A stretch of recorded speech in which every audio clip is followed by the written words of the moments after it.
পবিত্র কুরআন ও হাদিস দ্বারা প্রমাণিত যে ঈমান ও আকীদার মধ্যে সর্বপ্রথম আকীদা হলো আল্লাহ সম্পর্কিত আকীদা। সমস্ত আকীদার ভিতরে এক নম্বরে আসবে আল্লাহর ব্যাপারে আকীদা, আল্লাহর ব্যাপারে ঈমান।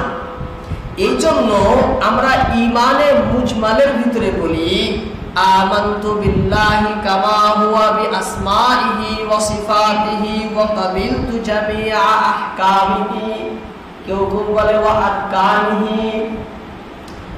আমি ঈমান এনেছি আল্লাহর উপর যেমন তিনি আছেন।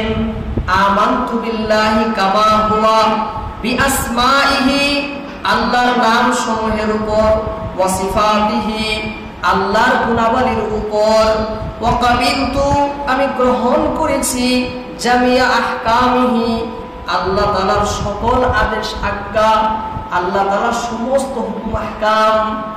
এই ঈমানে মুজমালের ভিতরে আমরা আল্লাহর প্রতি পরিপূর্ণভাবে ঈমান আনি।